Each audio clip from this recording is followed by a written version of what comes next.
Oni umutoza w'ikipe y'u Rwanda Stefan Constantine nyuma ya tombora ku munsi w'ejo kwizigira Amavubi yisanze mu itsinda rya 11 ari kumwe na Liberia niyo ya mbere rwose yisanze muri ako gakangara irategereza abahaguyemo Cap Vert nuko bwa nyuma rya tsinda rya mbere ry'ibikonyozi poti ya mbere bakozemo baba bazanye ikipe y'igihugu ya Mali Amavubi yitsanga muri iryo tsinda mu rugendo rwo gushaka itike y'igikombe cya Afrika 2027 nkuko umutoza Stefan Constantine yabitangaje itsinda u Rwanda ruherereyemo ntabwo ari itsinda ryoroshye itsinda Rwanda rwisanzemo si itsinda ryoroshye ni itsinda ririmo ama ekipe abiri afite uko ahagaze ku ruhando mpuzamahanga turimo turavuga ikipe ya Cap Vert ifite igikombe ifite itike yo gukina igikombe cy'isi turavuga ikipe ya Mali iri mu kipe 15 meza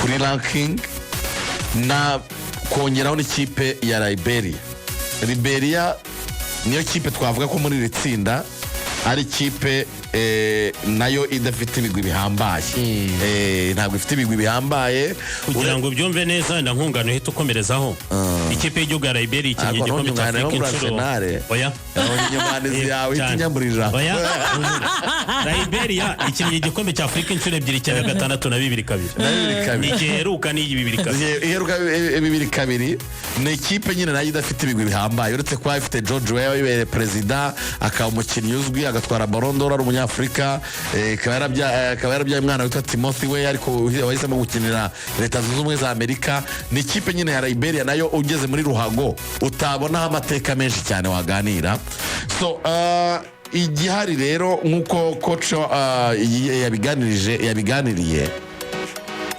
Rugaju hari ibintu nka 2 cyangwa 3 giye nagaruka ikiri cyambere itsinda twatomboye yego ririmo amakipe ya Mali ririmo n'ikipe ya Cap Vert amakipe atoroshye afite na CV cyangwa se ibigwi biremere par rapport y'u Rwanda ikagira n'ikipe ya Liberia twavuga ko turi tuyingayingana mu bigwi n'amateka ariko hari ikintu cya mbere abantu umutoza yagarutseho anacyo twese twanashimangira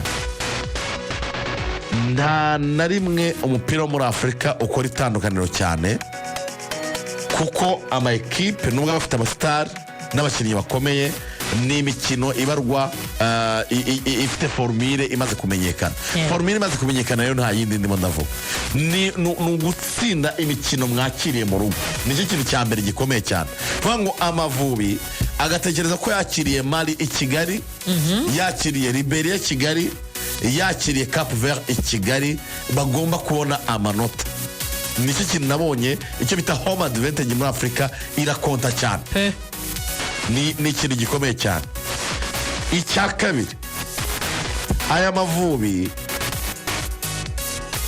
nayo ni nka Arsenal aheruka mu gikombe cya Afrika 2004 hashize imyaka 22 twarategereje ko tuzasubira mu gikombe cya Afrika ntitwayibonye Arsenal icyo yaturushije iyo ni club ifite umwanya wo gutegura ibintu byayo mu myaka 8 10 n'ingana twebwe ntibyakunze ko tubikora gutyo kandi dukeneye kuba represente mu gikombe cya Afrika kizabera mu karere nibyo binavugaga rero ngiye ubutumwa bwanjye muri simple kandi n'abanyarwanda bose nibwo bafite ku mitima yabo mu bufatanye bwa Ferwafa na Ministeri ya Sport turishimira ko FIFA Series zaje mu Rwanda Amavubi akitwara neza akatwereka ibyo ashoboye ndetse agaduha n'icyizere abanyarwanda uyu munsi kuva ere mikina FIFA Series yaba tufite icyizere kipe yacu turi mu mwuka wo gutsinda ariko turabizi neza ko ibyo nyine biri emotional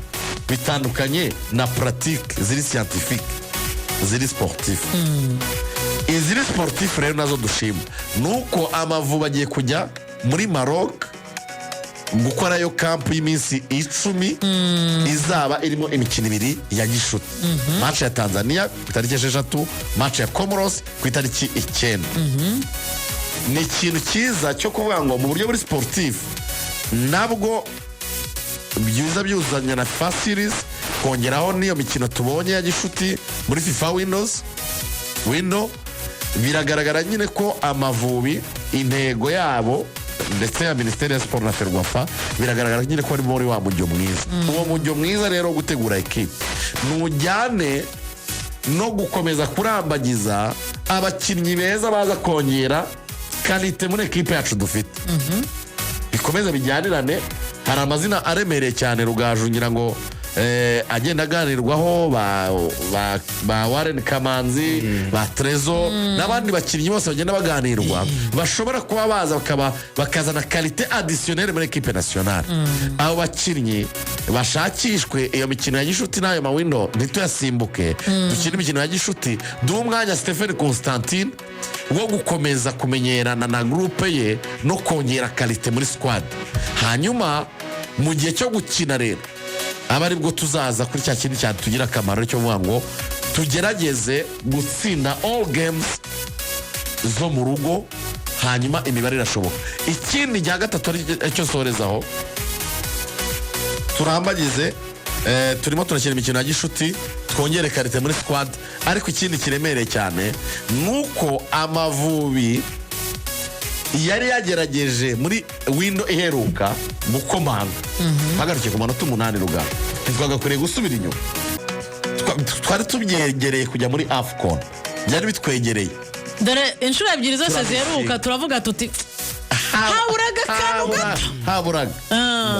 So ngewe rero ntekereza ko rwose Amavubi yatomboye itsinda rikomeye rwose. Expectation ntituzigire ndende cyane, ariko twizere ekipe dufite, twizere umutoza dufite, hanyuma abashinzwe ikipe y'igihugu Minisiteri ya Siporo na Ferwafa mukoreyo bwabaga twongere karite muri ekipe nationale. Ruga ngewe rero mfite icyizere ku buryo ubu hata nimeanza kujifunza Swahili sanifu.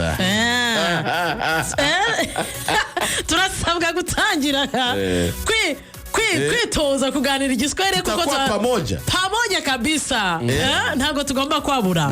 Niyo tutaba turiho igikombe cya Afrika byo umuntu ntabwo yagikavaringira inaha. Kwa hiyo sasa turi kumwe n'Amavubi. Ikindi gihugu nzakorera muri Tanzania, si Uganda, Kenya. AFCON nzayikorera muri Kenya. Bizaba nibereka sana. Zana tubidi sasa. N'ahantu nabaye nzi. Byaba byiza rero tubaye turiyo n'Amavubi. Ngamo ndacyogereza muri Majeka ntibikunda. Rugaju ikibazo cyanjye kiragira kiti nibyo Cap Vert igiye mu gikombe cy'isi. Cap Vert twakinnye nayo 2022 rwose tukiri mu bigoye bya COVID-19. Umukino ubanza no kwishyura byari ubusa ku busa. Iyi Mali si ubwa mbere tugiye guhura. Mali yatsinze Amavubi umukino ubanza no kwishyura i Kigali byari 3 ku busa, iwabo cyari igitego 1 ku busa. Ariko urebye Amavubi y'uyu munsi intumbero umunyarwanda ukurikiye urubuga rw'imikino nk'uko kwizigira aravuga ati itsinda rirakomeye, ariko hari ibyakorwa bikomereje mu mwuka turimo bikaba byatanga za ntsinzi zo mu rugo tukirinda kujya mu mibare ku munsi wa nyuma. Aya Mavubi araza gukora iki? Aya Mavubi yafite icyizere cyuko rwose nyuma y'imyaka wa mugani wa SG umuvugizi wa Rayon wambwiraga mu kanya Olivier Gakwaya yambwiye ati nyamara uyu mwaka aho byanze hose bizakunda. Ati Arsenal na Budapest iragiye igitware, Rayon Sport muri weekend igomba gutwara igikombe cy'amahoro. Arambwira ati n'Amavubi agomba gusubira mu gikombe cya Afrika nyuma y'imyaka myinshi. Aya Mavubi araza kubakira kuki? Aya Mavubi muri iri tsinda araza gusohokamo bisabye izihenzi. Buri kipe yose umuntu afite icyo yayivugaho. Reka duhere ku yacu cyangwa reka rero dusoreza tuvuge ku zindi ho. Wavuze ku zindi wa mugabo. Tukaza gusoreza ku yacu. Hari icyo gitandukaniro ndashaka kuba umunyakuri. Ntabwo nshaka kuza kubeshya abanyarwanda. Umushinga wacu ntabwo wuzuye. Turi kubaka no kugereka ibuye kuri indi. Za Mali ntabwo ziri kubaka. Za Mali ni ikipe zihamye. Ikibikwereka nuko ibikombe bya Afrika bigera kuri 5 biheruka ni ibihugu biba biri guparticipa. Bivuga ngo ni ikipe Mali imaze gukina ibikombe bya Afrika 13 kuva 7-2. Kimwe cya kabiri niyo babonye umwanya wa kabiri muri icyo gikombe cya Afrika cya cyo muri 72 niyo bari batangiye no kugikina. Reka dufate ka entry vuba cyane hihuta. Mali mu bikombe 5 biheruka byose yabonye qualification. ni ukuvuga yuko bafite ubushobozi ntabwo ari ibyo gushakisha. Uvuze ko baturusha rero ntabwo waba ucinga amabere kandi no mu bakinnyi no mu bindi duha abantu kuri kw'ibintu. Ikipe ya kabiri ni Cape Verde.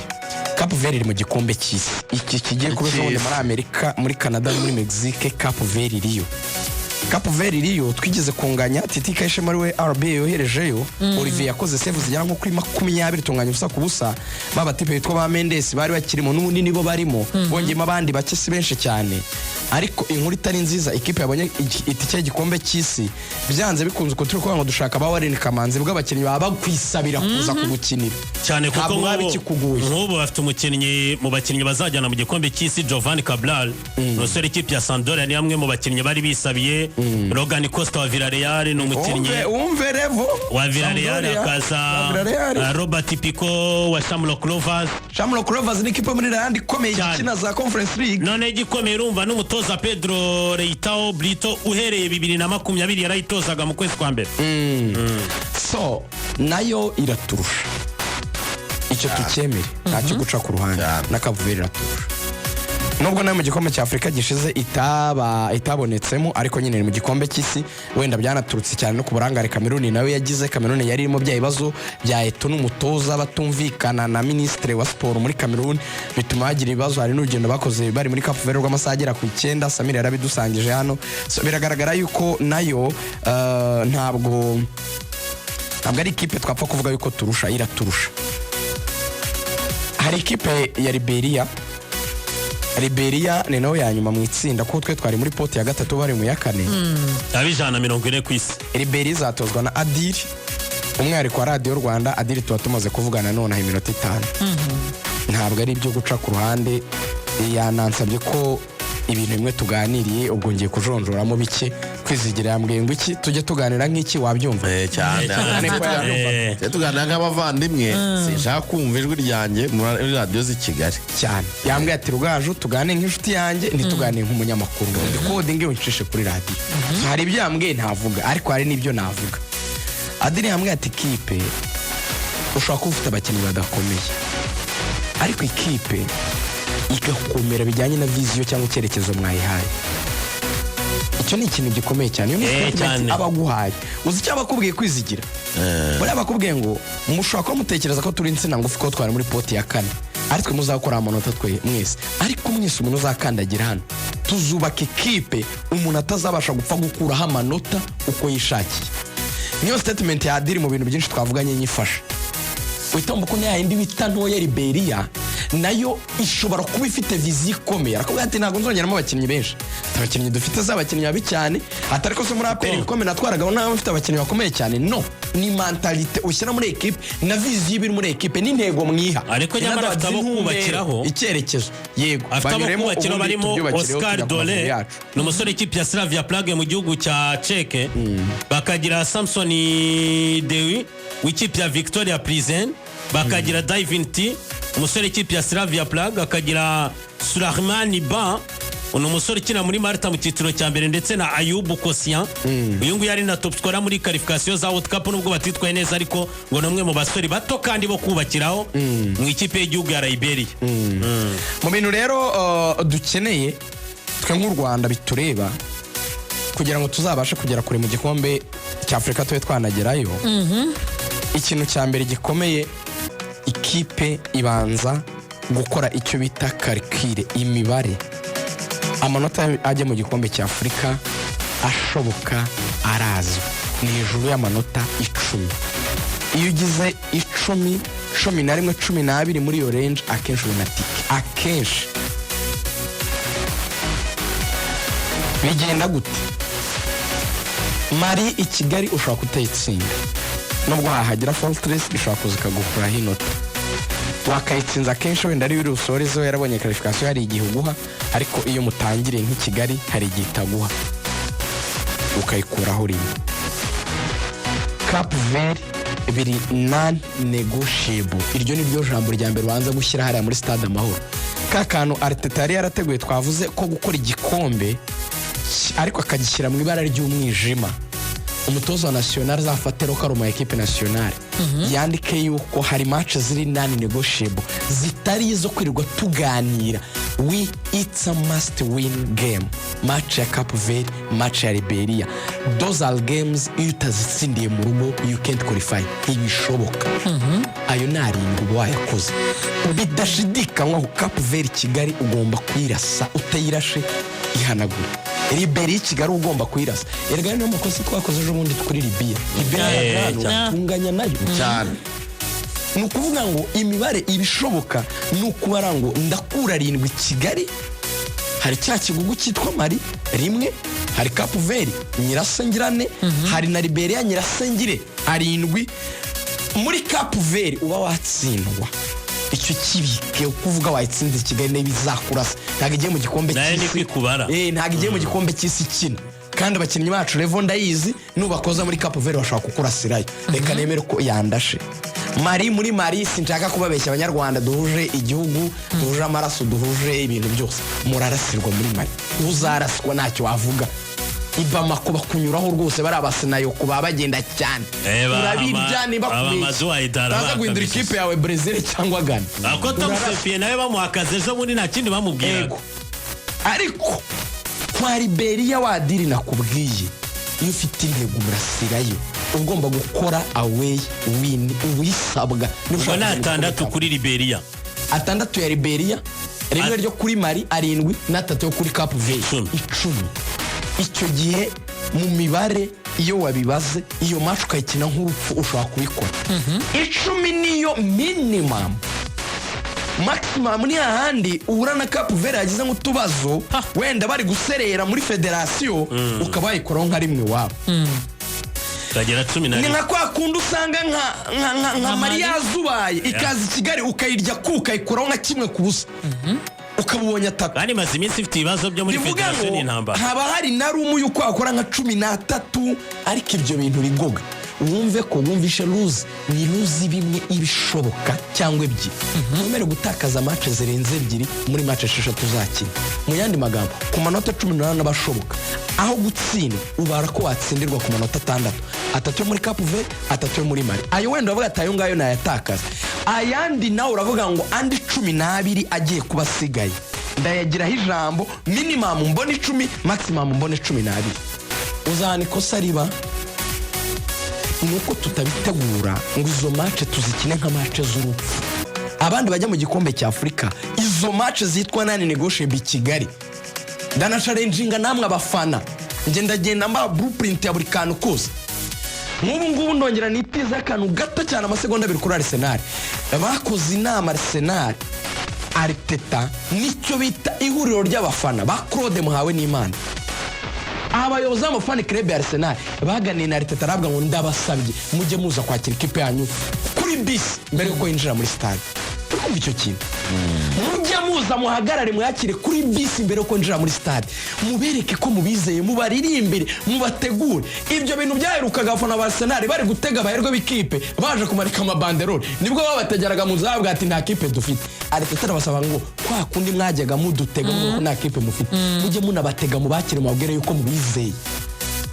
Nanjye njye kwabwira muri dressing room ngo bari abantu baraza gutsindwa muhari, barataha barine muhari. Banyarwanda nongere mba challenge biriya bintu byanyu mu masomo twigiye kuri abantu muri Sudan, abantu batarenze 300 baraduhabya, ntago dufana ibintu byanyu byo gusinzira muri stade aho kugura tike nguze gusinzira mujye mubireka.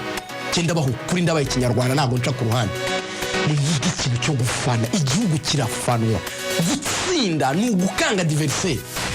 Nagane nari ingingo ejo muri gutegura match ya Rayon Sport na Aperi nambwa ngo rugati iminota 15 ya mbere Aperi tambonye mu gitego nyishyuha nayihitana, narayibwira ni barakwica nta gufite rishari.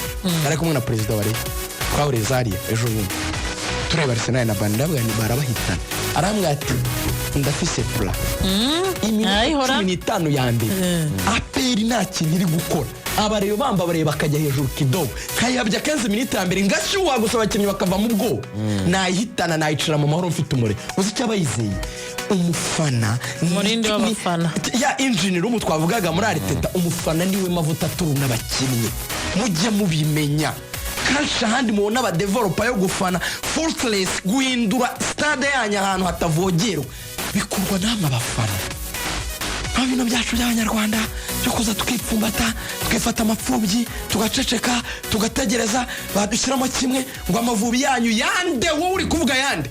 Iki gihugu nicyo so na nyoko wavukamo na sogokuru wawe uriya rwabo kwisi awanyu Karongi. Ahangaha ni iwanyu, aha niho harimo Ambri Kokode, aha niho bakukatiye nuza yawe inuza umukondo n'umubakiti iki kintu umwana n'umubyeyi baba bafite. Nta handi wabyegeka kuri Constantine, wabyita ibya Ministaneri, wabyita ibyande, mu mutima deep down inside wahiye washize ko nta rundi Rwanda ufite. Kora icyo rero kizatuma utababara. In other words, support, mushyigikira Amavubi dufane. Hari ibyo bisa n'ibiri inyuma mu mibare ariko hari ibikorerwa imbere biri tekiniko. Fabrice na Ministaneri ndabaho ubutumwa. Ministaneri tombora yabonetse, turarushwa n'amakipe abiri araturusha, ibyo hatagira kubeshya. Aka kantu bashake bakamuha. Minister ikipe ebyiri, iyitwa Cape Verde mu gikombe cy'isi, iyitwa Mali iri mu bikombe bya Afrika bitanu rero. Mu nama ya kabineti ikurikira uzasabe ko hagomba gutangwa ubufasha kuri ekipe nationale, ubisabe n'umukuru w'igihugu abyumva kandi yarabibemereye. Mujye kuzana ba Warren Kamanzi, mujye kuzana ba Trezor. Warren mwamuje ko yamaze gutandukana na ekipe nomwe mu bo basezereye. Mujye kuzana abakinnyi nk'abantu wa Emeran kuko iyo kalite ntayo dufite. Twarabibonye ejo bundi tuzanya aba Michaels, abantu bose bacitse. Aya n'ubukuru y'itube n'ibyo bandi. Mu byumve ko abo turi kuvuga bari hejuru yabo. Aba Michaels ni beza ariko abo ni beza cyane. Turavuga level z'abantu bakeneye muri Burnley mu Bwongereza, turavuga level z'abantu bakeneye icyiciro cya mbere mu Faransa muri Toulouse Warren Kamanzi, turavuga umwana uri muri Groningen muri deuxième division yo mu Buholandi. N'abakinnyi wabona bakaza bagatanga undi musanzu. Abo bakinnyi Fabrice nkunze ko ari umukira ababizi, ntubaganiriza ubabwira ngo u Rwanda ngo urabona ngo tuzakujyana mu birunga ngo dufite ingagi ngo twakira abantu neza. Ururimi ruvugwa n'amafaranga nta kindi. Undindi ibintu byo kuvuga ngo patriotisme, nta patriotisme ku muntu ugiye gushyira igufwa rye mu kibuga barica ACL akamara umwaka adakina, club igahita muri rejectinga yuri wadi him. Na patriotisme ni ngombwa ariko nta uko byamera ko patriotisme ni ngombwa no kwemera gukina ni ngombwa ariko ntabwo ugenda uvuga ngo kunda igihugu ukimukundishe. Njye nakubwira ijambo Siza Kaizari yigeze kumbwira afande Siza, yarambwiye ngo bajya kuzana ba Manamana, yafashe telefone ubwahamagara umukuru w'igihugu aramubwira ati hari abakinnyi twabonye beza mu Bubiligi ngiye kujya kuganira nabo. Urumva yari